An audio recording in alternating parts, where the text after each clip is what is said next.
하나님의 말씀을 듣고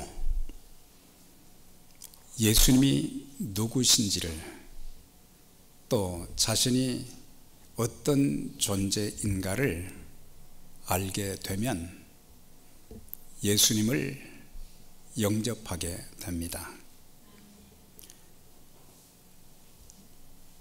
예수님을 영접할 때에 바로 구세주와 주님으로 영접하게 되는데, 그 다음에 어떤 역사가 있느냐?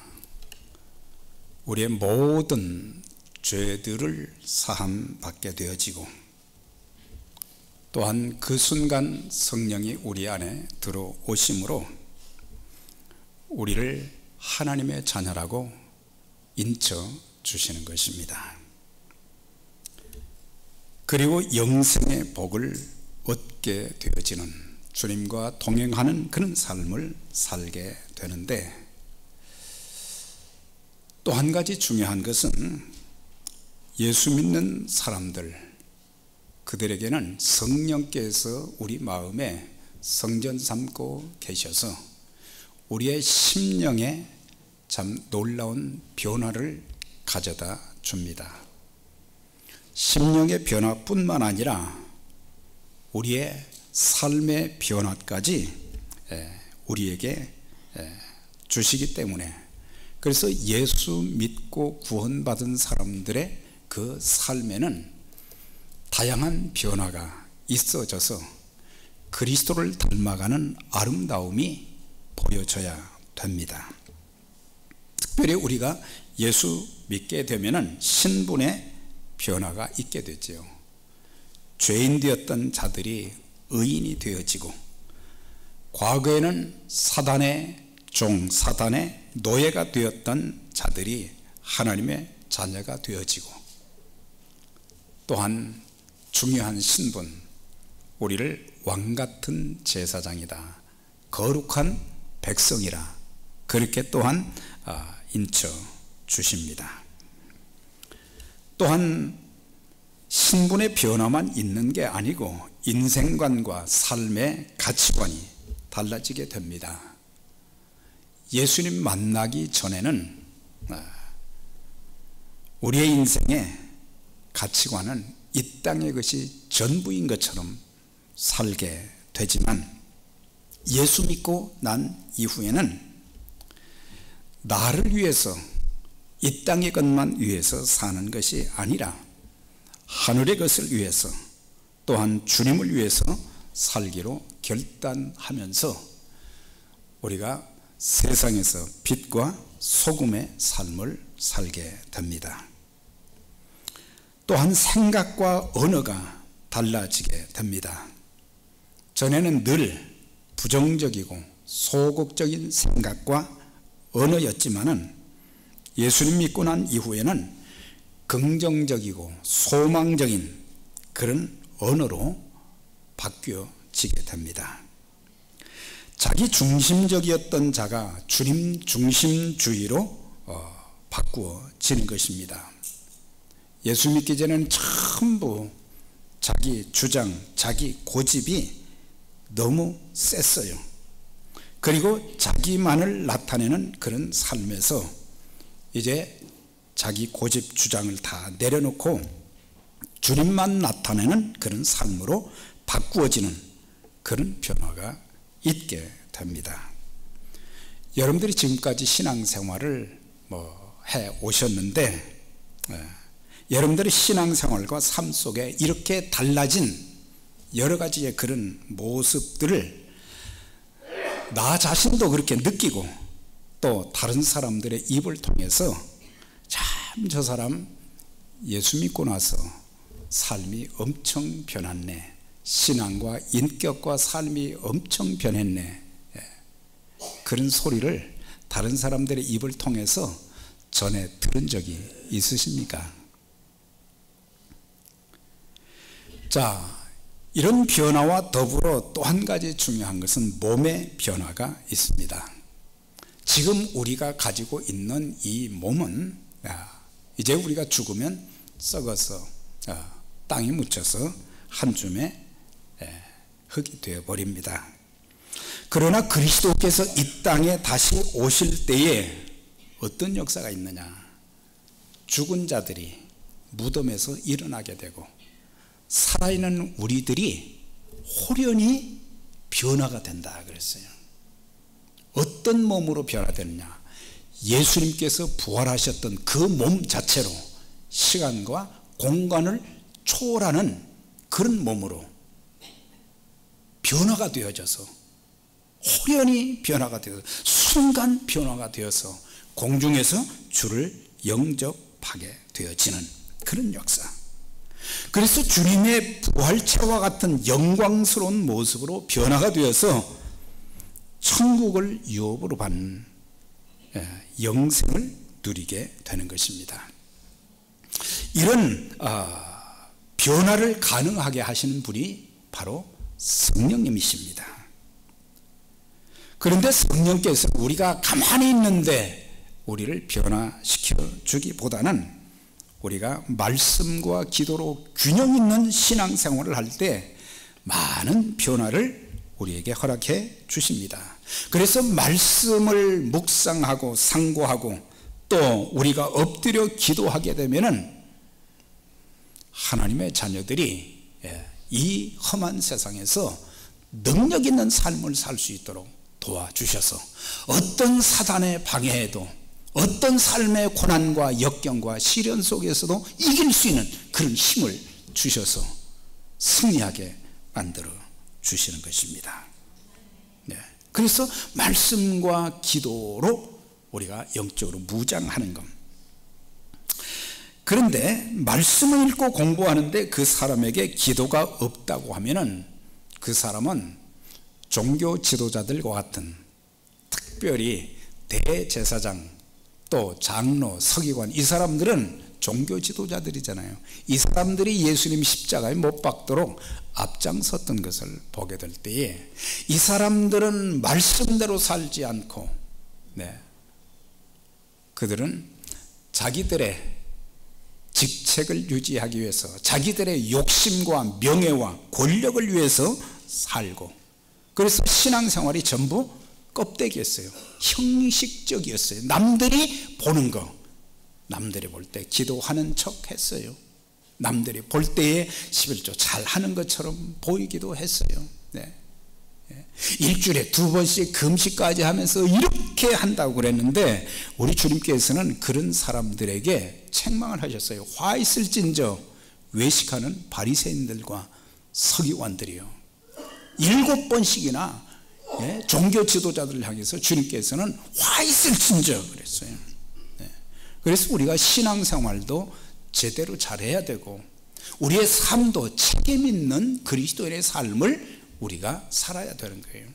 환경이 이렇기 때문에 내 삶의 환경이 우리에게 많은 영향을 주지만은 우리에게 믿음이 있고 하나님의 말씀으로 무장하고 성령께서 우리 안에 계시고 그러면은 두려워할 것이 없어요.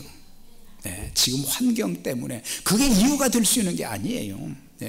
하나님은 죽은다도 살리시고 없는 것을 잊게 하시는 전능하신 하나님이 우리를 붙들어 주시기 때문에. 자, 그런데 어떤 사람들은 기도는 하는데 말씀의 묵상과 공부가 없는 사람들이 있어요.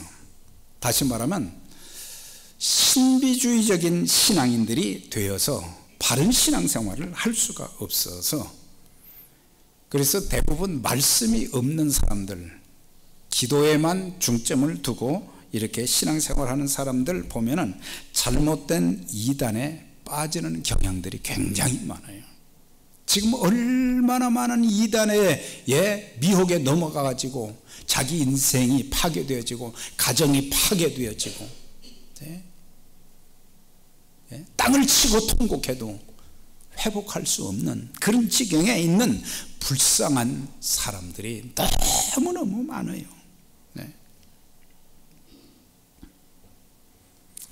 저와 여러분은 이런 교인, 이런 직분자들이 되지 않기를 주의 이름으로 축원합니다. 우리의 신앙은 조화를 이루어야 돼요. 그래서 우리가 모일 때마다 빼놓지 말아야 될 것이 하나님의 말씀과 기도인 것입니다. 말씀을 통해서 우리는 하나님의 뜻을 발견하게 됩니다. 기도를 통해서 능력으로 무장할 때 우리는 마귀의 권세도 세상의 유혹도 어떤 시험도 능히 이겨서 승리하게 만들어 주시는 것입니다. 예수님께서 오늘 본문의 말씀 보니까 예수께서 베드로와 야고보 요한을 데리시고 기도하시러 산에 올라가셨다. 이스라엘에서 가장 높은 산이 헐몬산입니다. 2800m가 넘지요. 예수님께서 왜 세 제자를 데리시고 높은 산에 올라가셨는가를 설명하는 것이 기도하러 산에 올라가셨다. 다시 말하면 산기도하러 가셨다는 거예요. 산기도하러. 당시 주님께서는 특별한 기도 제목이 있으셨던 거예요. 그것은 인류 구원을 위해서 십자가를 지시는 문제였어요. 하나님의 뜻을 이루는 문제였어요. 주님께서 말씀하시기를 내가 하늘에서 내려온 것은 내 뜻을 행하려 함이 아니라 아버지의 뜻을 행하려 하심이니라. 아버지의 뜻은 아버지께서 주신 모든 자들을 잃어버리지 않기 위해서 뿐만 아니라 그 모든 자녀들을 다시 살리시는 것이다 그랬어요.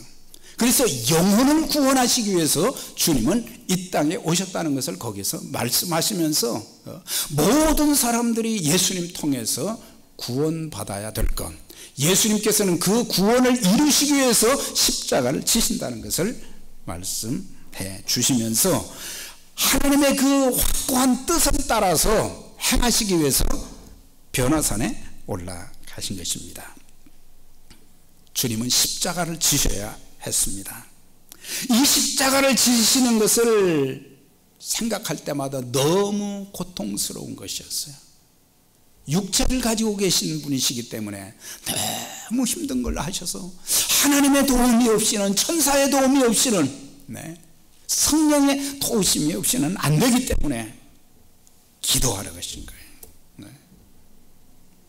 마태복음 26장에서도 주님께서 겟세마네 동산에서 기도하실 때 이런 기도하셨잖아요. 할 수만 있다면 이 잔을 내게서 옮겨 주옵소서. 그러나 나의 원대로 마옵시고 아버지의 뜻대로, 아버지의 원대로 되기를 원하나이다. 그래서 주님은 십자가를 지시기로 결정을 하신 거예요. 주님이 십자가를 지시고 또한 죽으셔야 모든 인류의, 모든 죄인들의 죄를 사함받고 그들이 구원받을 수 있기 때문에. 그래서 우리가 보면 예수님의 생애는 기도로 시작했잖아요. 40일 동안 광야에서 기도하시고 그 다음에 기도로 마치셨어요. 십자가에서 못 박혀서 고통스러운 그 순간에도 하나님께 기도하고 또 그 아래에 있는 사람들, 예수님을 십자가에 못 박았던 사람들까지도 위해서 기도하시면서 그의 사역을 마치신 것을 보게 될 때에 우리가 기도 없이 십자가를 질 수가 없어요. 주님께서 너희가 아무든지 나를 따라오든 자기를 부인하고 자기 십자가를 지고 나를 쫓을 것이라 그러는데 제자는 세속적인 영광만 구했지 십자가를 지려고는 안 했어요. 주님이 가신 그 길, 골고다의 길, 십자가를 져야 되는데 우리는 기도 없이 질 수가 없어요. 기도 없이 하나님의 뜻을 알 수가 없어요. 기도 없이 우리는 주의 일도 할 수가 없어요. 교회 섬기는 분들 기도 많이 하셔야 돼요. 그래야 하나님 뜻대로 쓰임받을 수 있는 거예요. 기도 없이 순교도 할 수 없어요.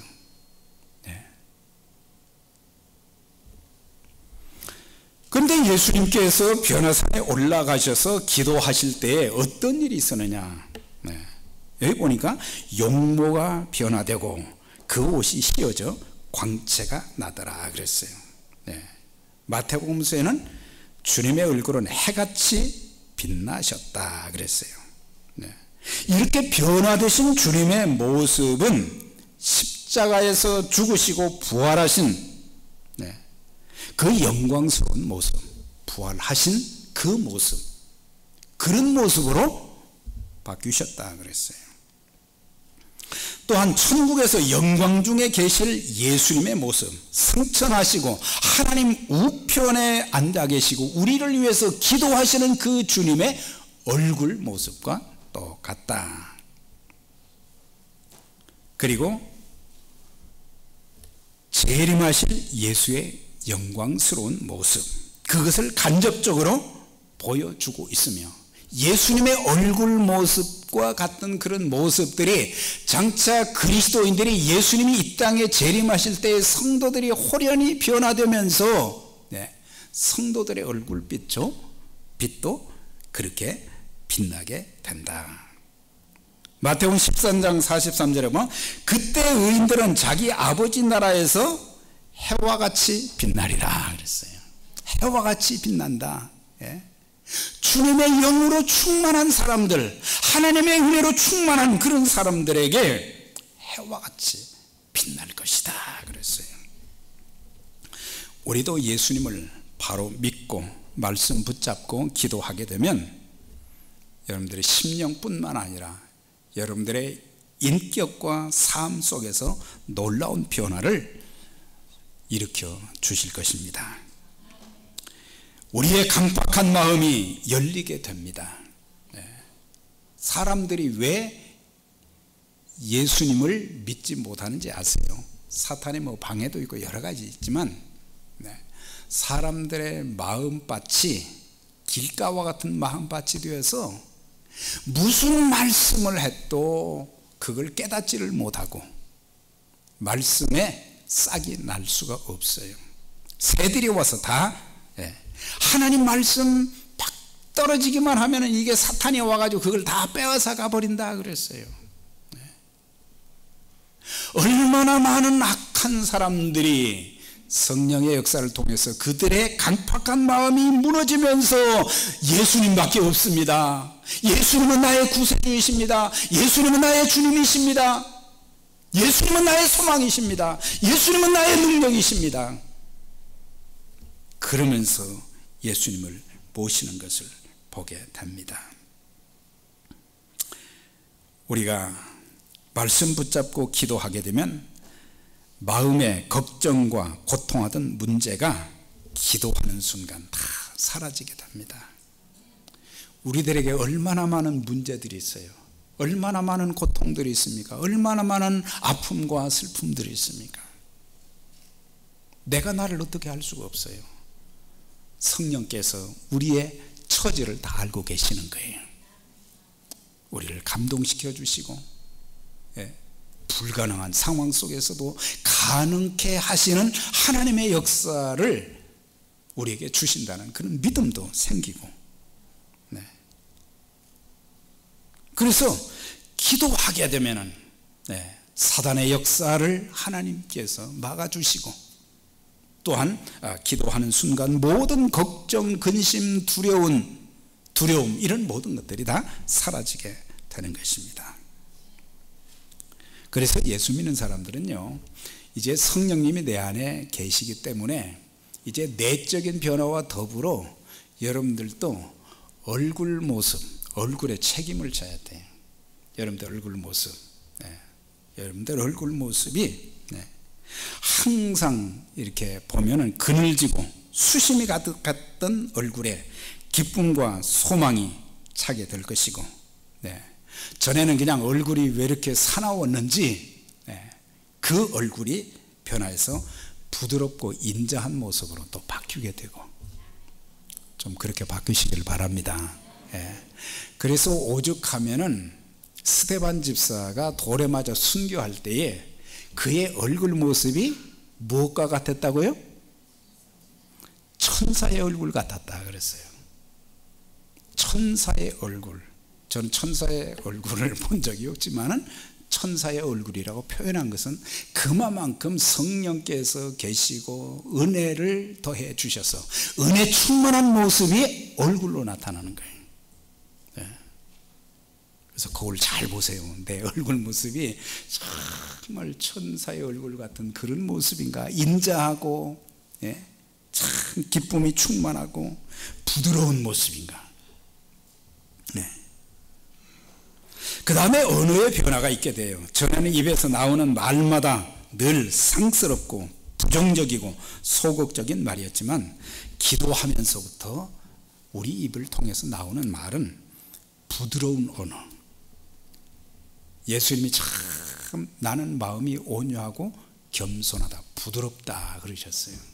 네. 그래서 예수 믿는 사람들은 사나웠던 성격, 사납게 생긴 얼굴들이 좀 바뀌어져야 되고 언어도 좀 부드러워져야 돼. 부드러워져. 예. 가시 같은 말 하지 마세요. 남 막 그냥, 예? 가슴에 대못질하는 그런 말 하지 마시고 그저 위로해주고 격려해주고 축복해주고 소망을 심어주는 그런 언어들을 사용하시기를 바랍니다. 그게 주님을 닮아가는 여러 가지 중에 하나라고 하는 거예요. 그리고 사람들을 만날 때마다 항상 축복하고, 우리가 예수의 이름으로 축복하면 하나님께서 복을 주시기 때문에 저주하지 말고 축복하는 그런 삶. 기도하면 삶의 기적의 역사가 또 일어나는 그런 것을 경험하게 될 것입니다. 그래서 다른 사람들이 나를 보면서 참 목사님, 장로님, 권사님 참 많이 변하셨네요, 많이 바뀌셨네요, 그런 소리 좀 들어야 되잖아요. 그렇게 되시길 바랍니다. 에베네셀 선교교회 나가더니 참 많이 달라지셨네요.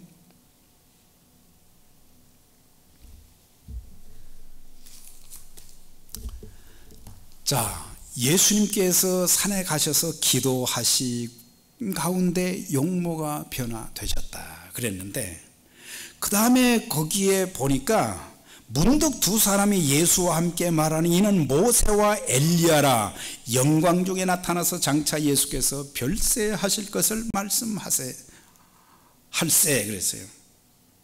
그러니까 모세와 엘리야 여기 나왔어요.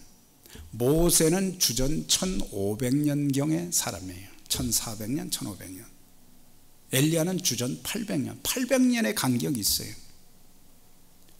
아니 어떻게 그들이 나타났는가? 네, 그건 다 표현할 수가 없지만은 이렇게 만날 수 있는 것은, 주전 1500년 전에 죽었고 또한 주전 800년에 이렇게 들림을 받은 그들이 어떻게 만날 수 있는가? 천국에서만 만날 수 있어요. 천국에서만. 천국의 모습을 여기서 보여주는 거예요. 그런데 그들이 대화를 했다 그랬어요. 예수님과 이 두 사람 함께 셋이 만나는데 뭘 얘기를 했느냐?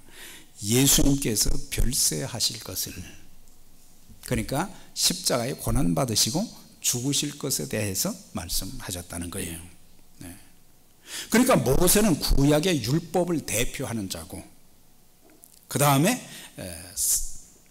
또 엘리야는 구약의 모든 예언자를 대표하는 자예요.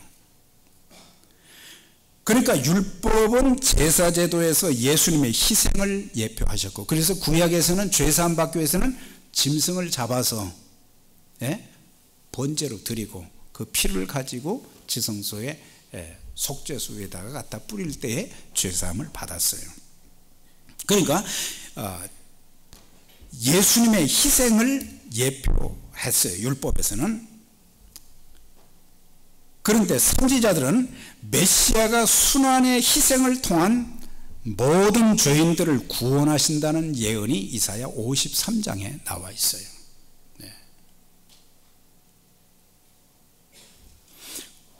그런데 예수 그리스도께서는 이렇게 구약의 대표, 율법과 선지자를 대표하는 사람들이 예수님에 대해서 예언을 했는데, 고난받으시고 죽으신다는 것을 예언을 했는데, 그리스도 안에서 예수님이 오셔서 그것을 성취하신 것이 십자가를 지시고, 십자가를 지심으로 말미암아 온 인류의 구원의 역사가 있게 된 것입니다.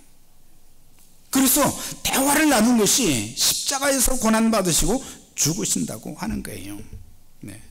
그래서 예수님의 죽으심은 율법과 예언을 성취하는 길이요, 하나님의 구원의 계획을 이루어 드리는 하나님의 뜻인 것입니다. 그래서 주님은 변화산에서 하나님의 뜻을 다시 한번 확인하시게 된 거예요. 그럼 왜 예수님께서 죽으셔야 됐습니까? 그것은 내 죄 때문입니다. 내 죄 때문. 주님은 나와 여러분들의 죄사함과 구원을 위해서 십자가에 고난받으시고 죽으셔야만 했던 것입니다. 그가 찔림은 우리의 허물을 인하며, 그가 상함은 우리의 죄악을 인함이라. 그가 징계를 받음으로 우리가 화평을 누리고, 그가 채찍에 맞음으로 우리가 나음을 입었도다. 주님께서 십자가를 지신 것은 바로 우리의 허물과 죄를 사해 주시기 위해서다 그랬어요. 우리의 죄가 얼마나 이게 악랄한지, 성경은 모든 사람들이 죄를 범하였음에, 모든 사람들이 죄를 범했다 그랬어요. 그 다음에 죄의 싹은 사망이라, 죽음이라고 그랬어요. 한 번 죽는 것은 사람에게 정한했지요. 그 후에는 심판이 있게 될 것이다. 계시록 20장 15절에 누구든지 생명책에 기록되지 못한 자들은 불못에 던지우리라 그랬어요. 여러분들의 이름이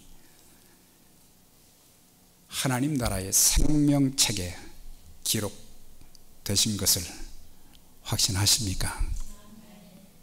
확신하십니까? 그건 예수님을 구세주와 주님으로 영접한 것이 분명하다면 그 순간 우리의 이름은 거기에 딱 기록이 되는 거예요. 마귀가 아무리 방해를 해도 안 되는 거예요. 우리는 다 양 같아서 그릇 행하여 각기 제 길로 갔거늘 여호와께서는 우리 무리의 죄악을 그에게 다 담당시키셨도다. 우리가 짊어져야 될 모든 죄의 짐들을 우리가 지옥불에서 고통당해야 되는데, 주님께서 그 죄를 대신 덮어 쓰시고 대신 짊어지시고 고난받으시고 죽으셨다는 것은 하나님의 사랑의 극치인 것입니다. 우리가 아직 죄인 되었을 때 그리스도께서 우리를 위해서 죽으심으로 말미암아 하나님께서 우리에게 대한 자기의 사랑을 확증하셨느니라 그랬잖아요. 주님의 관심은 바로 영혼 구원입니다. 여러분 자신과 여러분들의 가족, 이웃, 아직도 여러분들의 가족들 중에 예수님을 구세주와 주님으로 믿지 않고 있다면 우리는 복음을 전해서 그분들도 다 예수 믿고 구원받도록 해야 될 책임이 우리에게 있어요. 우리에게 있어요. 주님은 자신의 죽음을 통해서 영원히 멸망하게 될 죄인들이 회개하고 죄사함 받아 구원받는 그런 역사가 있기를 바라고, 영생의 복을 누리며 이 땅에 사는 동안 의미 있고 풍성한 삶을 사는 것을 원하셨기 때문에 그 영혼들이 지옥불에서 고통당하지 않고 영원한 하나님 나라에서 영생복을 누리기를 원하셨기 때문에 친히 그 십자가를 지셨다고 하는 사실이에요. 그런데 놀라운 광경을 보면 베드로가 무슨 말을 하고 있어요? 쭉 나왔지요. 깊이 졸다가 두 사람이 떠날 때에 뭔 얘기를 했어요? 주여 우리가 여기 있는 것이 좋사오니 초막 셋을 질 때 하나는 주를 위해서, 하나는 모세를 위해서, 하나는 엘리야를 위해서 하겠습니다. 그렇게 말은 했는데 자기도 지금 무슨 말을 하는지를 몰랐다 그랬어요. 깊이 졸다가 일어나서 그 광경을 딱 보고 나서는 헛소리를 하게 된 거예요. 베드로의 실수가 여기에 세 가지로 나와 있어요. 첫째는 뭐냐면, 베드로는 주님께서 지실 십자가와 죽음을 위해서 기도하기는커녕 계속해서 졸고 있었다. 베드로는 참 조는 일의 명수였어요. 잘 졸았어요. 잘 졸았어요. 그래서 겟세마네 동산에서 이제 주님이 곧 잡히시고 고난받으시고 죽으시게 되는데도 거기서도 잠자고 있었어요. 거기서도 잠자고 있었어요.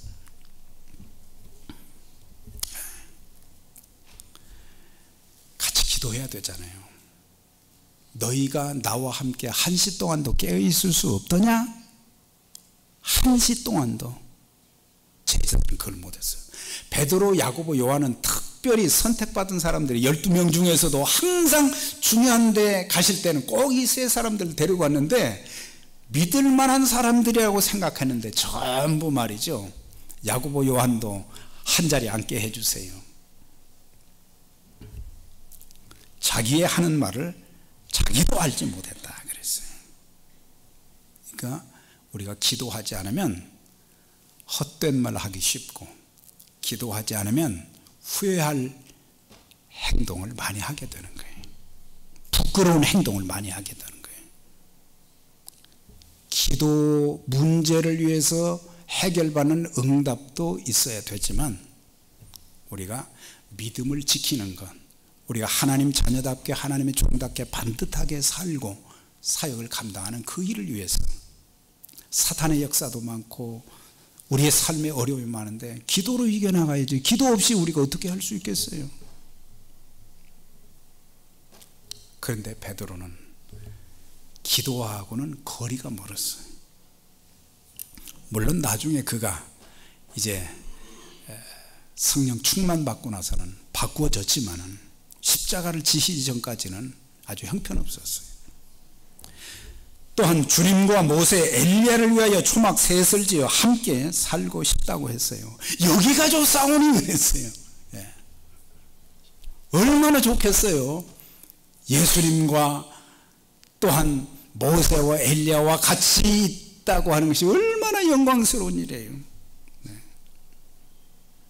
그런데 알아야 될 것은, 모세와 엘리야를 예수님과 동격으로 생각한 것은 큰 실수예요.